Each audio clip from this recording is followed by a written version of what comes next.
Once you have downloaded Kindle Create from the website, you will have an icon that you can access it with, and it will bring up this first box that says Create New. We will select that, and then go down to the bottom and click Choose.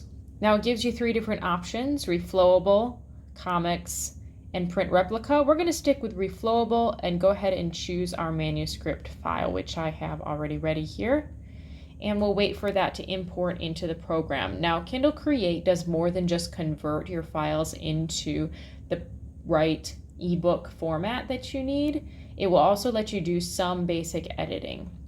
Now I hit continue, get started here.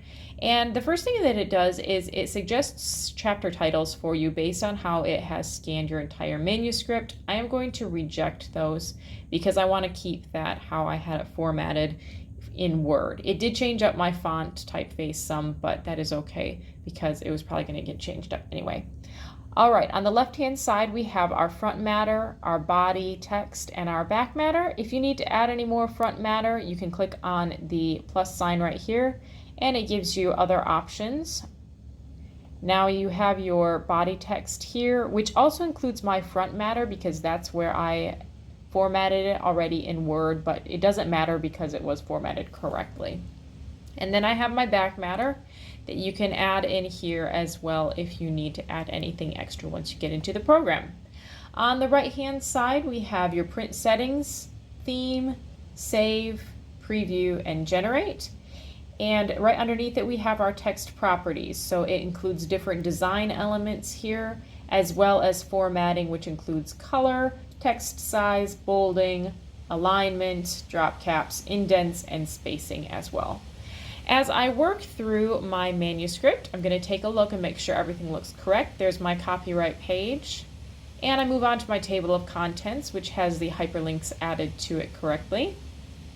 And my introduction is there. It did pull my introduction up a bit. I'm going to manually pull that back down.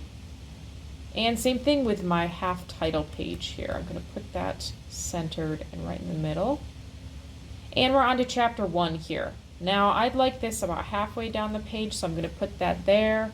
The lines are also really close together, so if you do want to change that, you can just highlight right there, come over to spacing on the right hand side, and make that bigger if you'd like, or smaller if you'd like. Alright, I'm going to continue on, make sure everything looks correct. There's the end of my first chapter. I had that section break there, which worked out because there's my chapter 2 on a new page. I'm going to make that go down halfway. And here are two graphics that I had added in. Obviously, this isn't done very professionally, but for the sake of just showing an example, you can click on certain graphics and it allows you to choose the size, small, medium, large. These are pretty small. I'd like to actually make them a little bigger. I'm going to put that as large and this one as large. If you have them smaller, you can choose their position here, left align, center, or right, but I'm going to keep it at large, which automatically centers them. Above this, you are required to add a description of the picture. So if anyone is reading from a screen reader, they have a descriptor that will read out loud what that picture is. Okay, now let's continue on. Everything still looks good. Let's just go ahead and put that chapter 3 down a bit. And there's our epilogue. We'll add that a little lower. Whoop. And then we will head up to the right corner and click on preview. Now in the preview setting, let's go ahead and get all the way back to the beginning. In the preview setting, we have device type options. We can look from a tablet's point of view, from a phone's point of view, or a Kindle e-reader, which is black and white. Let's go ahead and get back to tablet.